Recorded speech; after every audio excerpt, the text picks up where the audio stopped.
Olá, olá! Espero encontrar todos bem. Calma aí, já entrou aqui? Dá uma olhadinha. Isso, já estamos online. Bora começar a turma chegar. Sejam todos bem-vindos, bem-vindas. Estamos nos últimos ajustes. Ainda o professor Israel está com algum probleminha técnico aqui, que nossa equipe já está costurando, né? Nesse momento, nós vamos dando um olá aí a todos. Eu estou no Espírito Santo, em Vila Velha, numa terra gostosa, quente, calorenta, e a Regina está lá no sul, lá em Curitiba. Como é que está aí, Regina? Fala para os nossa turma aí, como é que está o clima, como é que estão as coisas aí? Olá, Vicente, que bom, pessoal, professores, educadores que estão entrando em contato conosco agora. Meu muito boa tarde, que todos sejam bem-vindos. Nós vamos falar sobre educação infantil. E como disse Vicente, aqui em Curitiba, outro clima, frio. Vicente está aí no calor de Vila Velha, dessa terra linda, onde tem praias maravilhosas. E eu aqui, o tempo nublado, o céu todo cinza, com frio, estou com 2 agasalhos, porque está muito frio hoje em Curitiba. A escuta da infância e o Israel, juntamente com a professora Regina, nós vamos complementar bastante, ajustar bastante esses detalhes aí. Sejam muito bem-vindos, muito bem-vindas, e é uma enorme satisfação. Estamos esquentando os bastidores do Instituto Conhecer, vamos fazer algumas lives, algumas gravações, algumas coisas para levar para o nosso público, levar para todos os professores e professoras do Brasil, os assuntos voltados para o Congresso Brincar. Quero dar um olá aí à turma que está entrando do Espírito Santo, Rio de Janeiro, Curitiba. Tem uma, né? A galera está chegando aí, muito bom, sejam todos muito bem-vindos. A turma do interior, um monte de amigos aqui, palestrantes entrando também, muito bom. É muito legal, todos prestigiando, né, Regina? Muito bacana. Regina, vamos então começar com o nosso assunto, né, da educação infantil, a escuta da educação infantil. Conta um pouquinho para a gente como é que você vai, né, delinear os caminhos aí, o seu raciocínio, para que o grupo comece já a interagir conosco nesse importante assunto aí. Então, vamos lá, Vicente. Então, pessoal, para quem acabou de entrar, falar de educação infantil em tempos de pandemia é condição indispensável que todos nós façamos algumas reflexões. Primeiro, que a educação infantil ela é presencial. Como está previsto nas diretrizes curriculares, nós precisamos garantir os eixos da interação e da brincadeira. Logo, quando as aulas estão suspensas, não é possível que a gente utilize da tecnologia para educar nossas crianças. Mas também não quer dizer que a escola, que não está aberta, que está fechada agora, não possa criar um vínculo com a família e com a criança. Então, hoje nós vamos falar um pouquinho da educação infantil, do que é prioridade, mas penso que, nesse momento, é importante falarmos das nossas famílias.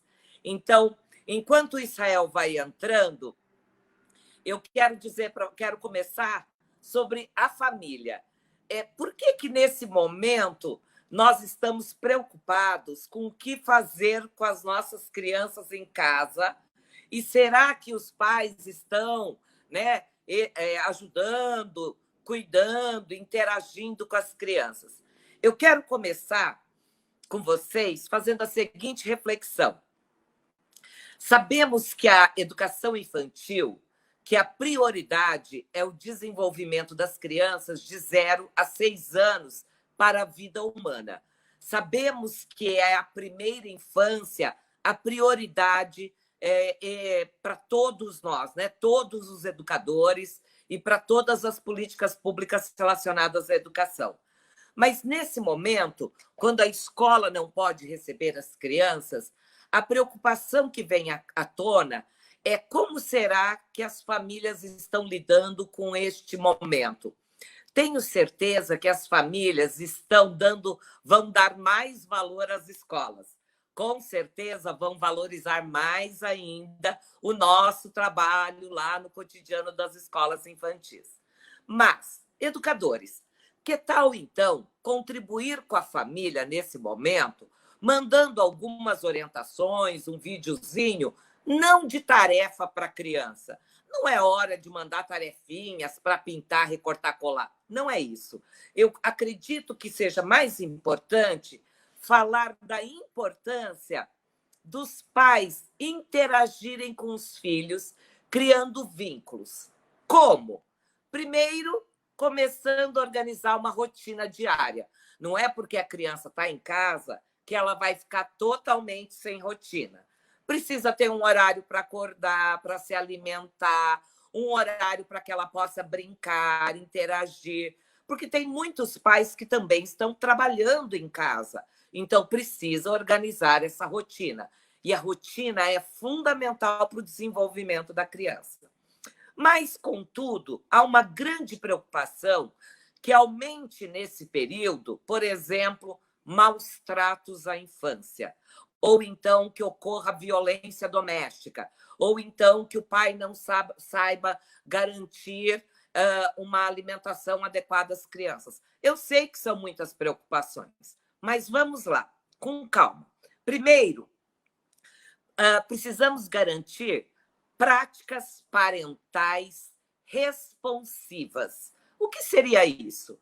Colocar uma responsividade em relação às práticas. Eu não estou dizendo só de responsabilidade, estou dizendo de responsividade.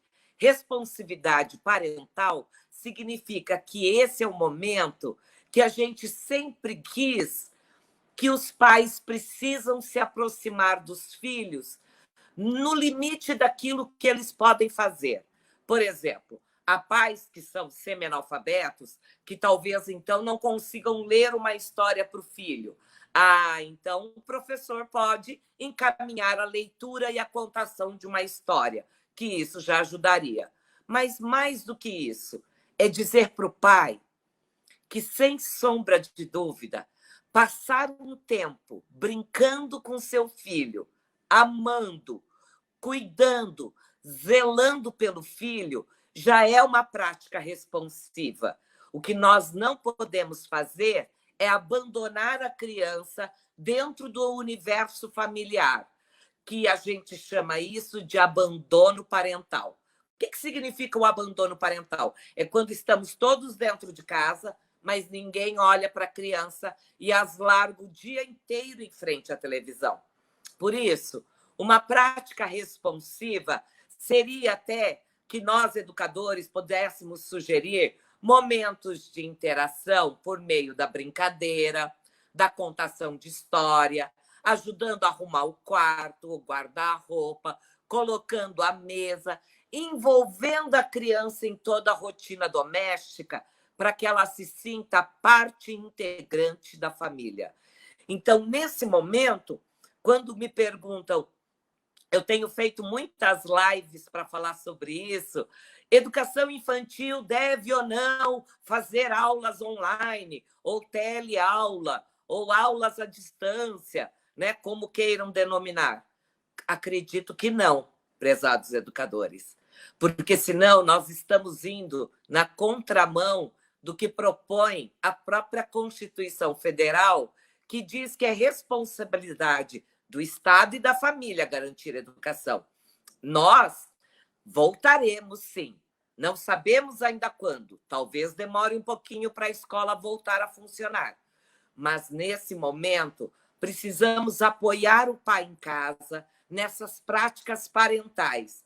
Essas práticas parentais vão trazer um efeito extremamente benéfico para o cérebro da criança. Seja o pai apenas dando banho nos filhos, ajudando na alimentação, tendo um momento com os filhos. Então, por mais que o pai não saiba o que fazer com as crianças, tenho certeza que nesse momento da pandemia, o pouco que o pai fizer será valioso para as crianças. O que nós desejamos imensamente é que as nossas crianças sejam protegidas nesse momento. Eu vou lhes contar um caso que ocorreu na década de 60, na Romênia. Talvez muitos estudiosos tenham estudado sobre isso. Em 1965, na Romênia, até então ditador chamado Nicolau, ele estabeleceu para o desenvolvimento da sociedade, né, comunista, naquele período na Romênia, que as mulheres não pudessem usar nenhum método contraceptivo e que todas as mulheres não poderiam ter menos que 5 filhos. Olha que absurdo. E naquela época, as famílias, então, em questão de 4 anos, as famílias já tinham 2, 3 filhos, e isso foi se avolumando. Obviamente que houve um grande índice de mortalidade naquele período. O caso dos órfãos da Romênia viraram alvo de estudo da Universidade de Harvard na década de 90. Passados-se alguns anos na Romênia, aumentaram o número de famílias que abandonaram as crianças por conta da fome e da miséria. Na época, então, o ditador Nicolau fez isso para que melhorasse a economia, tivesse mais gente trabalhando, mas foi um desastre total. O que aconteceu, senhores educadores? Em 1970, muitas famílias começaram já a abandonar as crianças porque não tinham condições de cuidar de todas elas. Quero dizer que, ao final dos anos 80, haviam 170 mil órfãos institucionalizados, colocados em grandes orfanatos, berços lado a lado, tratando todos os órfãos da Romênia, usando todas as roupas iguais, todos com o mesmo corte de cabelo. E a essas crianças foi dito que não se podia dar nenhum tipo de carinho, que até me dói falar isso. O que aconteceu com esses órfãos, gente? A Universidade de Harvard, então, foi convidada a fazer um estudo quando o Nicolau caiu, quando a ditadura do Nicolau tinha caído, o que fariam com aqueles órfãos. Os efeitos foram dos mais perversos. O cérebro, neuronalmente, por falta de afeto, de carinho, de proximidade com outro ser humano, aquelas crianças estavam fadadas ao fracasso emocional e estavam com comprometimento cognitivo. Vocês podem pesquisar sobre os órfãos da Romênia, inclusive no documentário Começo da Vida, há um episódio que está disponível no Netflix, que não está no YouTube todos os episódios, falando sobre o caso dos órfãos da Romênia. Mas há estudo dentro do site da Universidade de Harvard, dizendo que esses órfãos foram constatados que a maioria deles já tinha uma limitação neuronal em termos cognitivos. Na década de 90, muitas crianças foram, então, adotadas, que esse foi o movimento pós-ditadura. E mesmo as crianças que foram adotadas já com 4, 5, 12 anos de idade, já estavam com comprometimento. Por que eu trago nesse momento o caso dos órfãos da Romênia? Porque todos nós teremos que pensar pós-pandemia. Pós-pandemia, tanto podemos receber as nossas crianças como desejamos, que elas tenham recebido amor, afeto e criado vínculos com a sua família, ou podemos receber crianças que tenham sofrido de maus tratos ou de abandono parental. Então, esse caso dos órfãos da Romênia me vem à tona o que nós estamos vivendo agora nesses tempos de pandemia. Há um educador também, um filósofo, desculpa, o Theodor Adorno, que escreveu no início do século passado a educação após o Holocausto, pós-Auschwitz. Vocês até vão encontrar um livro sobre isso. Mas tanto o caso dos órfãos da Romênia, como a educação pós-Auschwitz, para dizer que pós-horrores que a humanidade já viveu, seja pós-Segunda Guerra Mundial, ou o caso da Romênia, ou o caso do Holocausto, ou as vítimas da bomba nuclear em Hiroshima e Nagasaki, no Japão, todos nós teremos que pensar numa educação pós-catástrofe. Essa catástrofe que está acontecendo conosco nos vai trazer um grande aprendizado e que nós realmente não seremos mais o mesmo.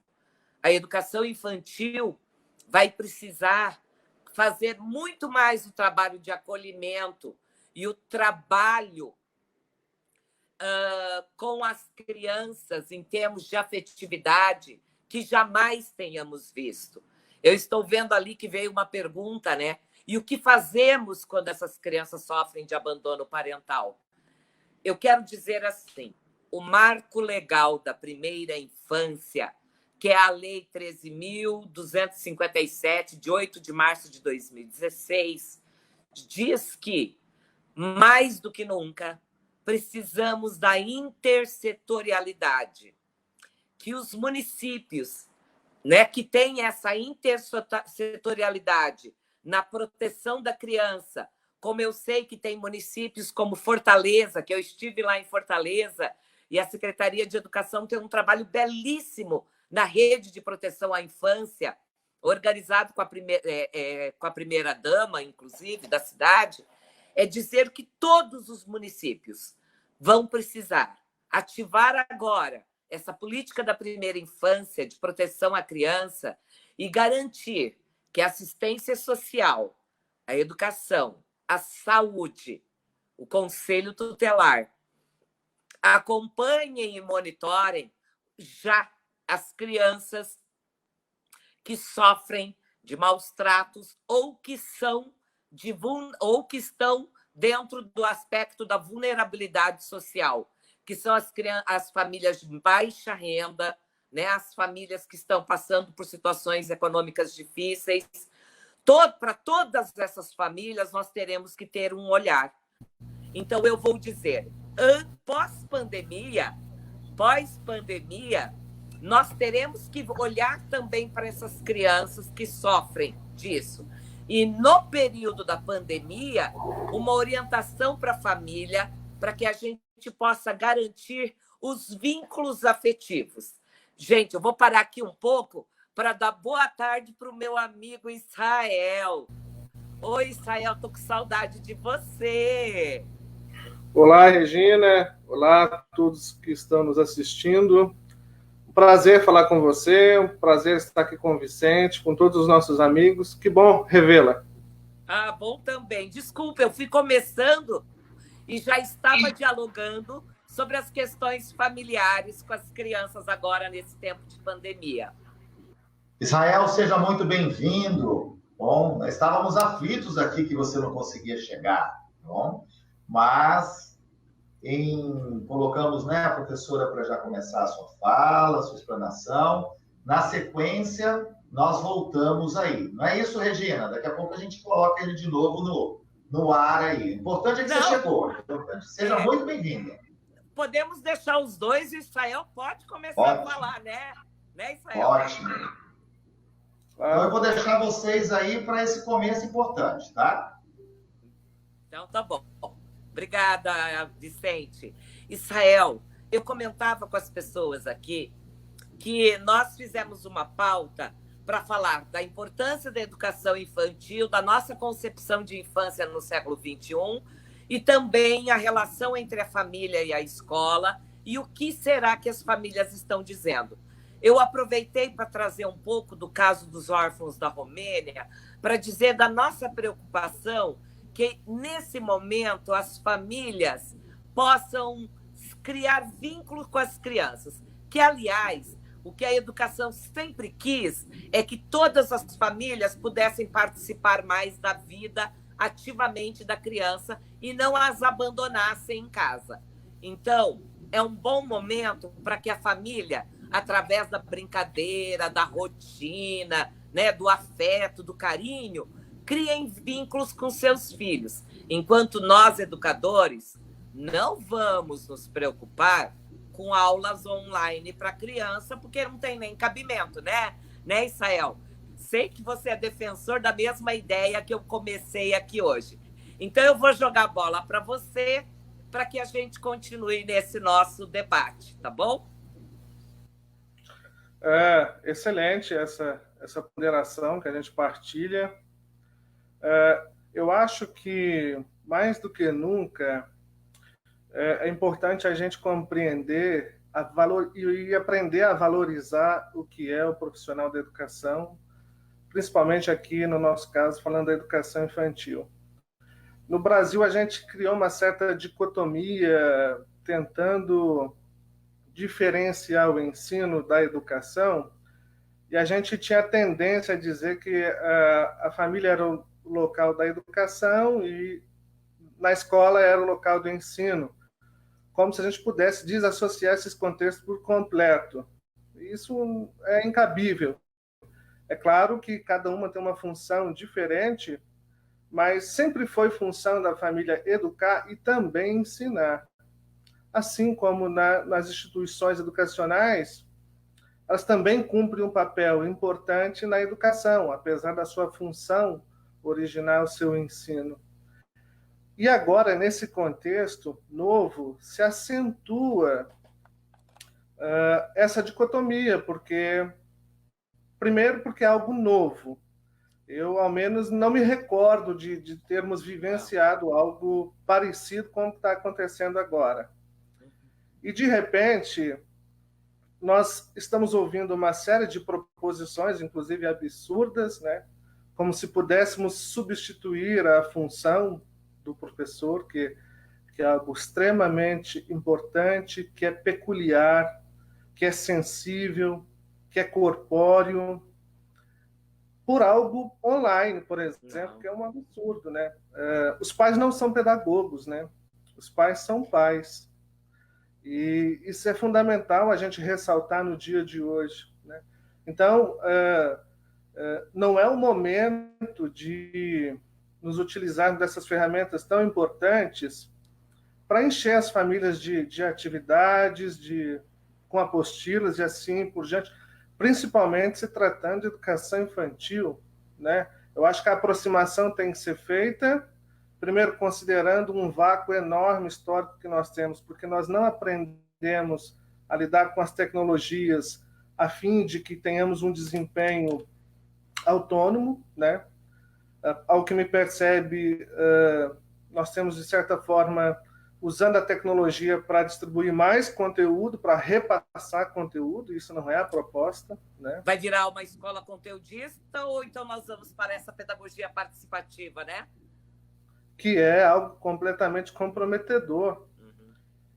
E outra, vamos pensar que dentro da infância, aí surge a ideia do que fazer, e aí surge um termo técnico como que é currículo, né? E o que é mais importante nesse momento é reconhecer a amplitude do que é currículo na educação infantil, né?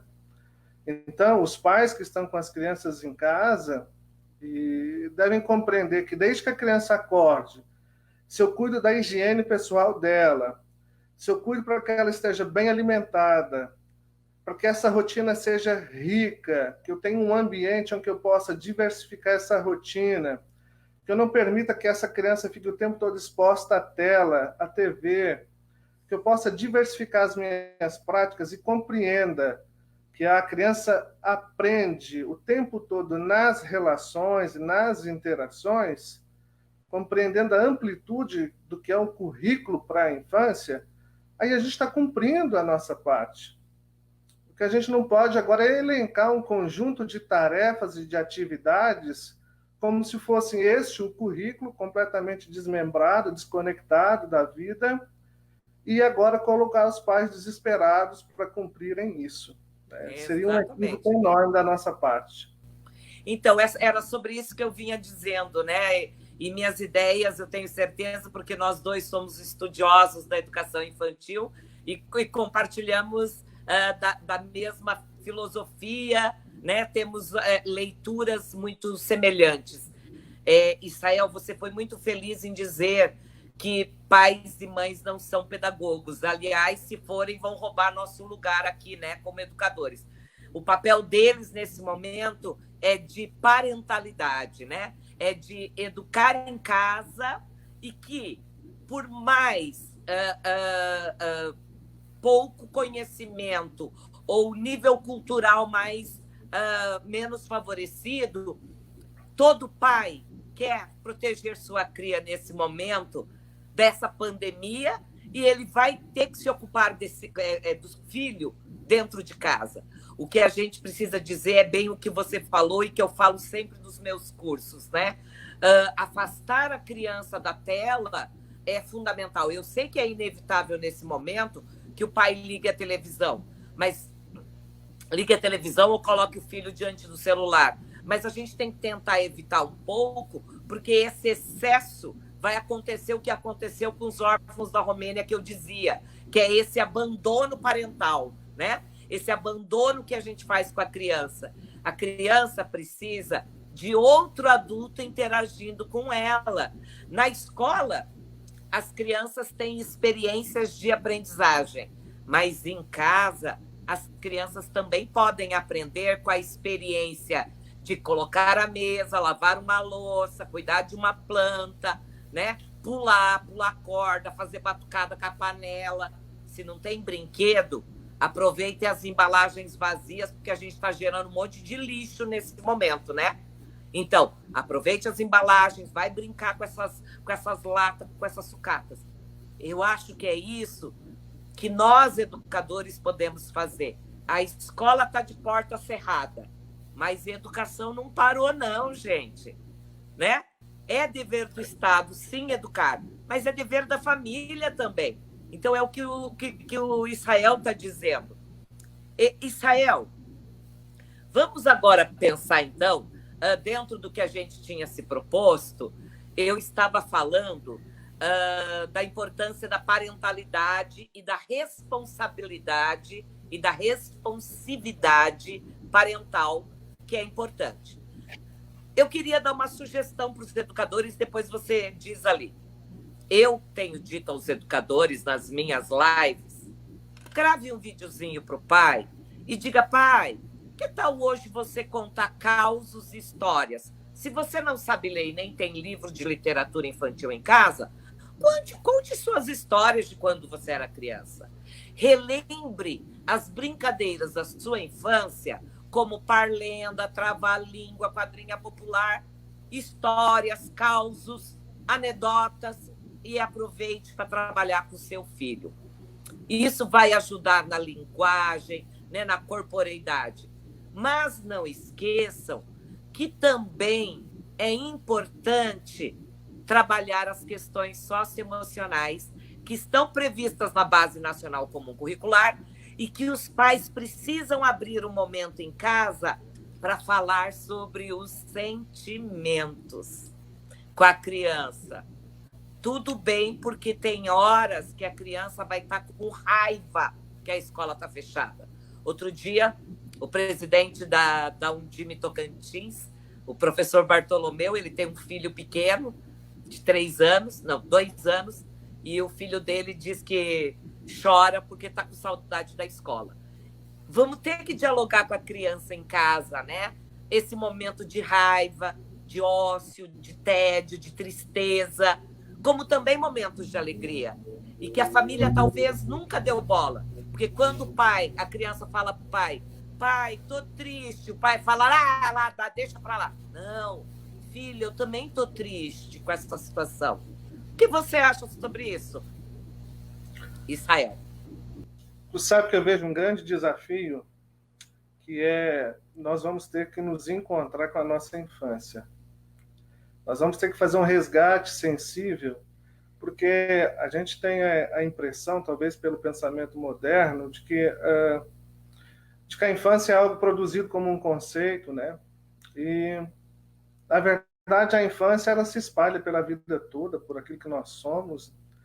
E fazer o resgate da nossa infância é, de certa forma, abrir os olhos sensíveis para uma escuta da infância, uma escuta sensível, porque hoje nós conversamos muito pouco com as crianças. As crianças têm uma rotina muito intensa e a gente costuma conversar com os adultos. É comum que até nas unidades escolares as professoras conversem entre si, mas conversem pouco com as crianças. E elas têm apontamentos a nos dar. Elas têm direcionamentos importantes para isso. Então, eu acho que resgatar a nossa própria infância é resgatar um sentimento audível, mas, ao mesmo tempo, importantíssimo de perceber quais sinais essas crianças estão nos dando nesse contexto. Porque há uma denúncia gravíssima no comportamento delas. E agora, como pais, aí você ressalta a importância de alguns valores da parentalidade para que as coisas não se percam, eu acho que os pais vão ter que fazer um exercício de rever esse contexto, rever o que é a criança, para que a gente não possa tornar uma relação empobrecida, né? Em que eu consiga, de certa forma, dar conta desse tempo que agora ela está à minha disposição. E não é bem isso. A criança aprende o tempo todo. Ela não escolhe contexto de aprendizagem. Então, ela aprende coisas ruins, coisas boas. Se eu tenho uma relação fragilizada, porque eu me perdi nesse mundo adulto e agora não consigo mais adentrar a infância, eu tenho que buscar alguns refúgios, sabe? Eu tenho que voltar a pintar, eu tenho que voltar a desenhar, quem sabe pular corda com ela, eu tenho que entender o quanto o valor estético nesse momento pode me socorrer, né? E agora, através de uma brincadeira simples, a literatura como um suporte, como um recurso fundamental, né? Contar as suas próprias histórias, como a Regina havia colocado, mas nós temos tanta literatura, hoje é Dia Nacional do Livro Infantil, né? Quanto isso pode, nesses momentos, nos socorrer. Então, é momento, é claro, de se aproximar, mas também de fazer um resgate sensível do que é ser criança, porque nós temos um modelo hoje, infelizmente, construído a partir de uma lógica adulta. Muitos lugares onde as nossas crianças estão se tornaram ambientes onde o adulto trabalha, onde toda a rotina, todo o tempo, todo o espaço é pensado para facilitar a vida do adulto. E aí nós temos um problema. Por isso até eu fui questionado esses dias daqui quanto tempo é que as coisas vão voltar ao normal. Eu questiono até esse normal, porque eu quero que as coisas boas voltem, que tenhamos liberdade e assim por diante. Mas tem muita coisa que eu não quero que volte ao normal. Eu quero que tenhamos lições importantes desse momento a partir desse pressuposto básico que nós não escolhemos, mas que pode nos trazer informações importantes acerca de qual o estado dessa nossa parentalidade, qual a qualidade das nossas relações. Exatamente, Sael. Você disse uma coisa que é fundamental. As crianças aprendem o tempo todo. Eu vou dizer que elas são como esponjas. Elas absorvem tudo. Elas absorvem a raiva, o nervosismo do adulto, ela absorve a alegria, ela absorve aprendizados quando o adulto menos espera. Então, como diz Loris Malaguzzi, a escuta, exercer a escuta atenta do que as crianças falam, nessa pedagogia da escuta é fundamental, né? Vamos aproveitar e ouvir. Enquanto você falava, me veio à tona o seguinte, eu peguei esse livro aqui, ó. Não sei se você conhece, A Casa das Estrelas. A Casa das Estrelas é um livro de Javier Naranjo que ele fala do universo das crianças, ó, o universo pelo olhar das crianças. É um livro de escuta do que as crianças falam. Inclusive, vocês, educadores, podem sugerir que os pais façam exatamente o mesmo que Naranjo fez. O que é família? Olha o que uma criança escreveu, o que é família. Lugar onde há muita discussão. Família é feia. É ter irmãos, pai, um animal, uma vaca e um cavalo. É dormir e se encontrar. É todo mundo junto. É quando dão comida pra gente. É todo pai e filho. Família é chata. Então, eu quero dizer que nesse momento a gente vai ter que ouvir as nossas crianças para falar das mais diversas coisas, até falar da própria tristeza. E agora eu trago então para vocês esse livro aqui, ó, Vazio. Pensei até de gravar uma live lendo esse livro, que ele é tão lindo. Ele é um livro de criança. Seria interessante. Esse livro conta a história de uma menininha que tem um vazio, ó. É um buraco. O livro, inclusive, meu Deus, é uma preciosidade. Tem um buraco dentro dela. Acho que dentro de nós, como disse Israel, nesse momento a gente tem um buraquinho aqui dentro. Mas a gente, pós-pandemia, será um ser humano melhor e eu creio nisso. Ser esse ser humano melhor é encontrar nesse momento o nosso vazio existencial. Então, eu trouxe esse livro Vazio porque a criança preenche esse vazio com afeto, com a parentalidade, com carinho, com as brincadeiras. Nós, adultos, vamos ter que rever nosso vazio existencial. Aliás, que seres humanos nós desejamos ser? Nesse momento, um ser humano que tenha mais compaixão pelo outro, que saiba que a nossa saúde é tão fragilizada, que sem ela a gente não vive, que é mais importante agora as relações humanas do que qualquer outro bem material. Eu, por exemplo, não usei um par de sapato, que eu tenho guarda-roupa cheio lá. Para quê? Né? Que nesse momento mais importante são essas relações humanas. Então, dialogue com as crianças sobre o vazio, dialogue consigo mesmo, no seu autoconhecimento. O que é que eu quero para a minha vida? Qual é a minha razão de viver? O que é que eu faço nesse mundo? E não se preocupem com um monte de tarefa para as crianças, não. Que a prioridade agora é revermos nossos vazios. Por isso, Regina, que existem algumas pessoas, a gente é questionado o tempo todo, né, de qual o estado de aprendizagem das crianças nesse tempo, uma vez que esse tempo tem se estendido. E eu quero reforçar isso para os pais que estejam nos assistindo, né? Nós não estamos privando as nossas crianças de acesso ao saber e ao conhecimento quando nós garantimos algumas coisas que são básicas. A educação infantil ela está a serviço da vida. Ela não é um processo vaidoso, científico, que tem um valor em si mesmo. Não, o valor em si mesmo está na infância, está na vida.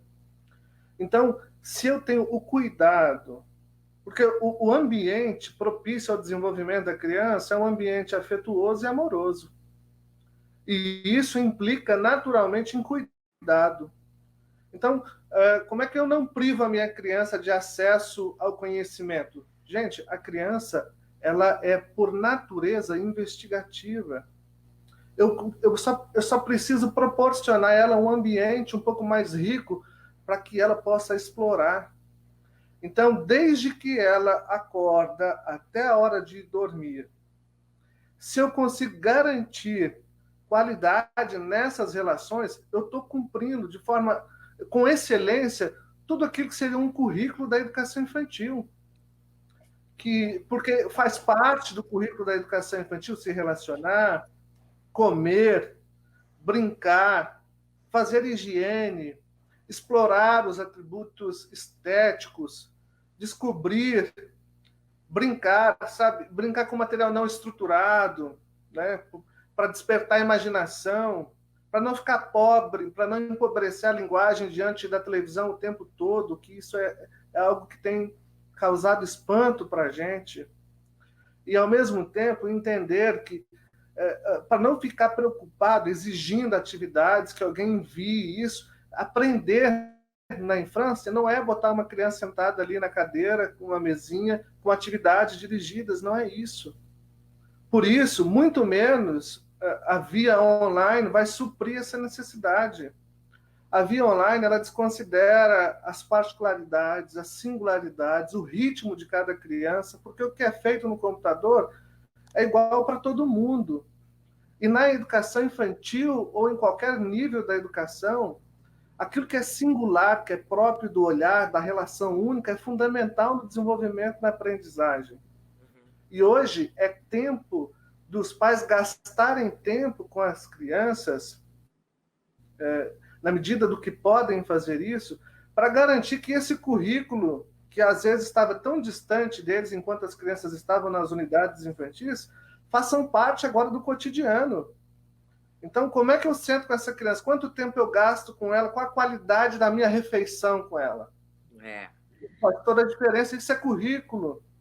Então, é por isso que eu tinha contado o caso dos órfãos da Romênia, porque os órfãos da Romênia, o estudo foi mapeado pela falta de afeto que elas tiveram, de serem abandonadas lá de forma institucional.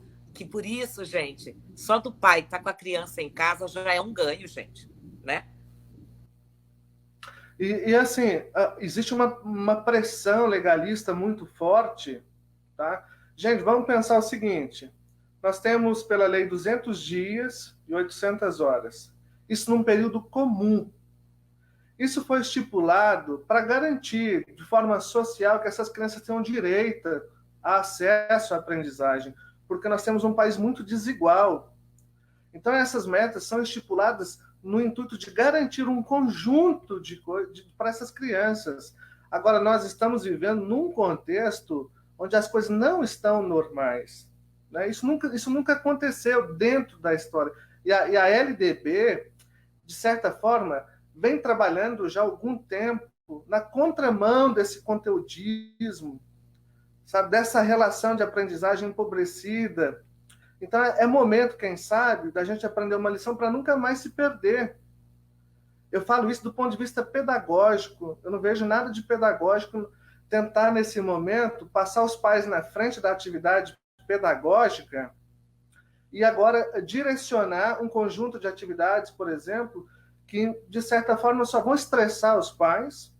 Hoje eu vi um áudio de uma criança que enviou de uma forma muito, mas muito respeitosa para a prof dela, dizendo que, olha, prof, eu queria te dizer com todo cuidado que a minha mãe é cozinheira no restaurante e a gente não está conseguindo fazer as atividades porque a minha mãe não consegue me explicar como você me explica. E ela tem todo um cuidado para não ferir a mãe, ao mesmo tempo de não responsabilizar a professora, mas ela está denunciando que, de certa forma, tem algo errado, tem alguma atitude sendo tomada na contramão do que nós estamos vivendo nesse contexto. Né? Então, Israel... Então, resgatarmos esses valores, Regina, nós vamos acabar nos perdendo ainda mais. Olha, Israel, queria até deixar já feito um convite. Segunda-feira eu vou fazer uma live com um conselheiro do Conselho Nacional de Educação, Alessio Costa, que é ex-presidente da Undime Nacional também e é atual presidente da região Nordeste. Alessio Costa Lima também é como você foi secretário de Educação, ele é secretário, mas ele tem todo o olhar voltado para a educação infantil, como nós dois temos. Segunda-feira, às 16 horas, nessa live, porque o Conselho Nacional, nesse momento, está para deliberar as normatizações. E tenho certeza que, para a educação infantil, o próprio Conselho Nacional vem dialogando, né, com os outros conselhos e com os secretários de que a educação infantil, nesse momento, em hipótese alguma, primeiro que a educação infantil ela não pode ser conteudista, que a gente já tem isso na BNCC, mas que seja garantido, nesse momento, o direito da criança ficar com a família. Ponto. E que, quando ela retornar, nossas escolas estarão de portas abertas com um novo posicionamento, inclusive, também, pós-pandemia, como o Teodoro fala, né? uma escola da infância mais acolhedora, que trabalhe integralmente com a criança. Agora, em casa, como você disse, essa criança é o manifesto dela dizendo: ei, a minha casa não é a escola. Eu não tenho que fazer o papel de aprender algo novo. Até porque, senhores educadores, quando eu, Paulo e Jane convidamos o Alessio até para fazer uma live conosco, o Alessio fez uma live esses dias com a Undime do Rio Grande do Sul, para dizer assim, é importante, sim, pensarmos nas 800, mas talvez nem sejam mais 800, né? Que a gente vai rever essa parte burocrática. Mais importante é falar agora de práticas humanizadoras, humanizantes, humanizadas em casa e na sociedade. Então, é momento da gente solidificar valores, né? De cuidar das pessoas. Esse é o momento que hoje, Israel, no Jornal do Meio-Dia, eu procuro não ficar assistindo muito noticiário, não, porque senão eu fico desesperada. Mas eu, todo dia, em algum momento, ou eu leio na internet ou eu vejo na televisão. E hoje, no Jornal do Meio-Dia, mostrava em São Paulo, e até vai me emocionar, abrindo dezenas, centenas de valas para corpos que não terão direito sequer ao cuidado, né, dessa pessoa que viveu até então.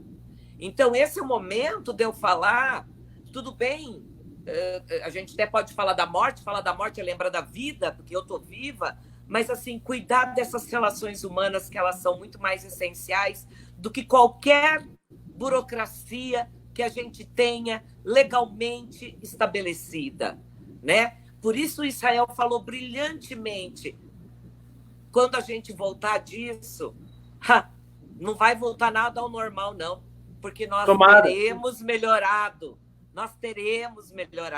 Essas práticas mais humanizadas nos tornarão seres humanos melhores, que é o que eu aprendi isso lendo os livros do Lucchesi, da Terezinha Azeredo Rios e de todos os teóricos. É hora de eu aprender a colocar isso em ação, né? Bom, já temos 48 minutos de live, eu vou deixar mais o Israel falar, porque eu já falei no início muito. Vai lá, Israel. Assim, partindo, então, para uma parte final dessa live, eu queria colocar, é claro, que a escola, ela, nesse momento, ela não tem que ficar em silêncio, né? Pelo contrário, ela deve se posicionar, mas de uma forma sensível à causa. Eu acho que esse vínculo as pedagogas podem fazer quando mandam um vídeo, quando mandam uma brincadeira, quando contam uma história e enviam, para dizer, olha, nós estamos aqui, estamos distante, mas nós estamos aqui. Então, eu acho que não é momento da escola ficar em silêncio. Eu acho que a instituição deve, sim, marcar presença, mas, ao mesmo tempo, reconhecendo que essa prática, nesse momento, envolve outros fatores, né? E isso, enquanto desdobramento, que agora vai acontecer em casa, né, serve para a gente refletir nesse contexto e, de certa forma, aprender que a gente nunca pode partir para uma relação achando que a gente é que sabe tudo, principalmente quando a gente se relaciona com a criança. Eu acho que é um gesto de desamor partir para uma relação com a criança a partir do pressuposto de que é o adulto é quem sabe tudo. E não encarar que essa criança tem agência, tem vontades, que essas crianças têm os seus interesses. A gente não pode desrespeitar nunca a nossa nova concepção de infância que a base traz, que é muito rica, de uma criança que interage e modifica o meio. Isso a gente tem que permitir. Nós talvez temos uma geração que foi educada num conceito diferente de infância, onde a criança era dirigida o tempo todo a partir da vontade do adulto e não era ouvida. Mas hoje eu acho que não dá mais para conceber esse modelo. Então, partir para a criança como um gesto humilde de ouvi-la é, de certa forma, se descobrir enquanto ser humano, porque a criança tem muito a nos oferecer, e a partir disso propor novas práticas a partir dessa relação. Né? Vocês viram uma cena bem interessante de uma criança que tentava o tempo todo chamar a atenção da mãe, porque a mãe ficava o tempo todo no celular, e ela, mesmo com dificuldade de articular as palavras, ela dizia assim: mãe, deixa o alô aí, pedindo para que a mãe se desgrudasse um pouco do celular. Ela falava, deixa o alô aí. O alô era a forma que a criança tinha de se referir ao celular. Então, nós temos hoje uma relação, ou melhor, nós temos uma oportunidade de aperfeiçoar as nossas relações. E nós vamos ter que reaprender algumas coisas importantes. O Malaguzzi dizia algo que é importante, a gente é fã, né, do Malaguzzi, a partir das 100 linguagens, mas ele dizia que a arte, e aqui a gente fala do pressuposto estético, é guardiã da felicidade da criança. E o Heráclito dizia uma coisa muito interessante, que a natureza ela ama se esconder, mas se tratando da criança, é um universo gigantesco, sabe? É um verdadeiro parque de diversões para a criança explorar. Né? E se a gente permitir agora, através de um simples ambiente que a gente prepara à noite para conviver com essa criança no outro dia, para que a gente não fique saturado da mesma coisa, a gente vai descobrir muita coisa boa nessa relação. E mais do que isso, vai perceber que nesta aprendizagem da criança, nós vamos também aprendendo a lidar com isso e propondo agora aquilo que verdadeiramente é significativo e pertinente. Porque é assim que a criança aprende, né? É na interação daquilo que verdadeiramente é pertinente para ela. O restante, de certa forma, ela vai eliminar aquilo. Uhum. Então, é um ambiente rico, e aqui, Regina, direcionando já a minha fala para o final, dizendo que nós usemos bem as ferramentas hoje, quem sabe para instruir os nossos profissionais, elas estão aí à disposição. Mas quando olhar para a criança, vamos respeitar a dignidade da criança. Não vamos perder de foco nosso conceito de infância. Vamos guardá-las das partes ruins desse tempo. Elas não são objeto dos nossos tratos e das nossas intenções. Né? Nós temos que respeitar a singularidade de cada uma, o ritmo de cada uma, o seu contexto emocional e as suas perspectivas de vivência que são fundamentais. Aqui eu já vou assim quase que partindo para o final e quero deixar que você ou Vicente aí faça as considerações. Eu queria, Israel, você foi maravilhoso dizendo vamos respeitar o que é ser criança. Ser criança é aquele ser que, como diz a base, que tem direito de brincar, de explorar, de participar, de expressar-se, né? Que é tão importante. Eu escolhi um poema de Tiago de Mello, que tem tudo a ver com o que você estava dizendo agora. Mesmo a gente longe, a gente tem tanta sintonia no nosso trabalho e na ressignificação desse ser que é ser criança, para a gente repensar a nossa vida. Tiago de Mello tem um poema que ele diz assim: não tenho o sol escondido no meu bolso de palavras. Sou simplesmente um homem para quem já a primeira e desolada pessoa do singular foi deixando devagar e sofridamente de ser, para transformar-se muito mais sofridamente na primeira e profunda pessoa do plural. Primeiro, deixar de sermos singulares, vamos pensar no plural. Não importa que doa, ele diz no poema dele, é tempo de avançar de mãos dadas, como quem vai no mesmo rumo, mesmo de longe, ainda esteja, tempo de aprender a conjugar o verbo amar. Nunca houve um tempo tão bom para a gente poder cultivar o amor, os afetos, o carinho. Por isso, quando eu comecei com os órfãos da Romênia, foi para dizer que nossas crianças precisam sentir amadas, ser amadas, ter afeto. Isso é o que a família pode dar agora. Não é papel, não é atividade, né? É o desejo de estar junto, como eu estou, né? De estar junto. Eu só queria mandar um abraço para todo mundo que entrou nas lives, para o meu amigo Daltro Monteiro, que está ouvindo aí também, né? Que está participando. E eu vou dizer assim, educadores, o que eu posso fazer nesse momento que eu estou na minha casa? Eu trabalho há 35 anos com educação infantil. No meu site da Maná Educacional, Israel, eu criei um monte de sugestões para os pais. Desde fazer batucada com as panelas, fazer massinha de modelar, brincar no barro, cantar, lembrar das parlendas, histórias. E eu convidei a minha amiguinha Duda Encanta, que é uma contadora de história que tem 9 anos. Você a conheceu pessoalmente, a Duda Encanta. Ela gravou umas historinhas para contar para as crianças. Mas, assim, o que eu tenho feito é dizer, agora você pode dar umas dicas para os pais, para que eles tenham responsividade parental. Responsividade parental é que eles tenham atitude agora de serem pais. Aquele que cuida, aquele que protege, aquele que ama. Obrigada, Vicente Falcão, por propiciar esse momento, né? Que é falar aqui com vocês. A tecnologia traz benefícios para nós agora, adultos, né? Nesse momento. Muito bem, nós é que agradecemos.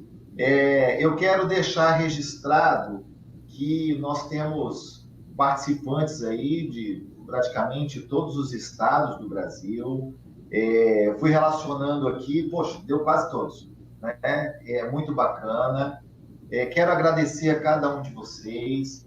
Tem algumas perguntas, né? Chegaram algumas perguntas, e para você que, né, está aí ansioso, eu fui passando essas perguntas aqui no privado para o Israel e para a Regina.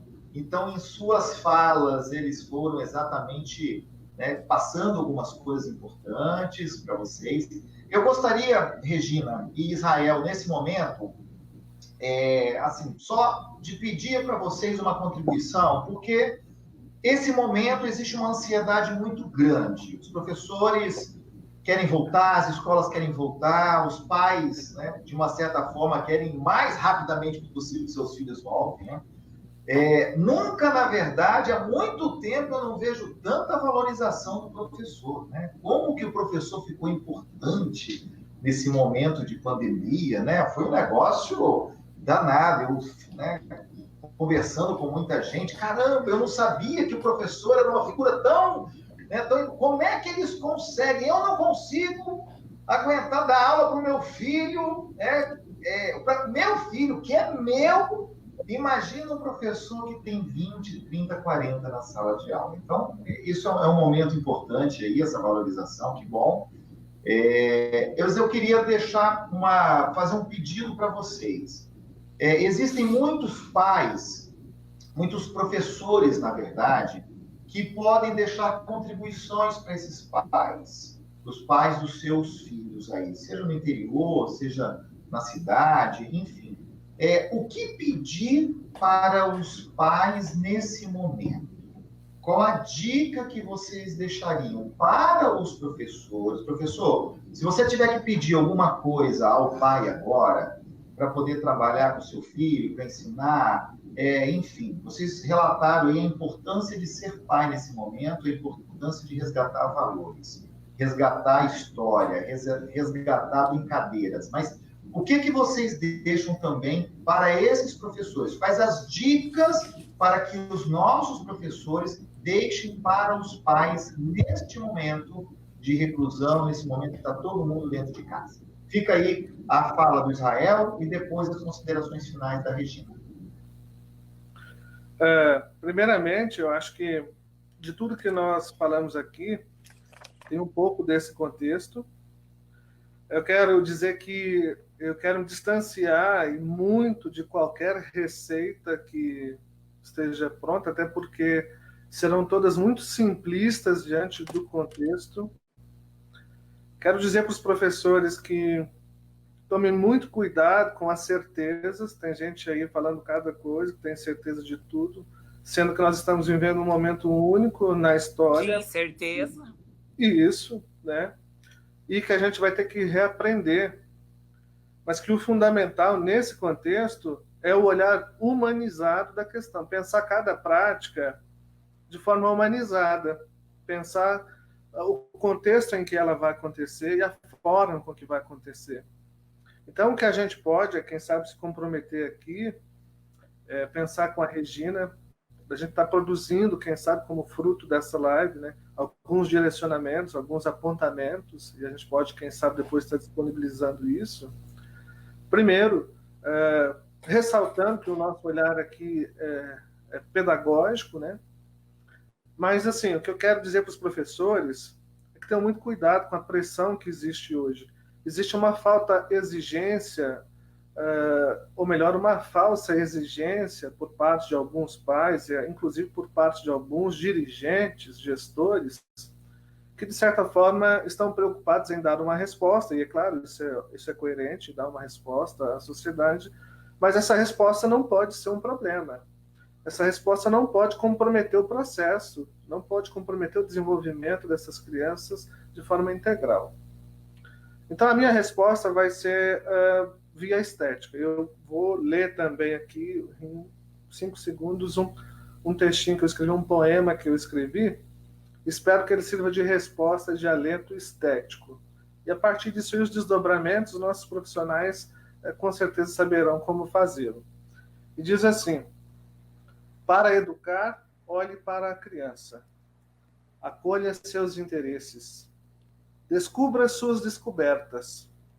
Dê liberdade, dê tempo e espaço.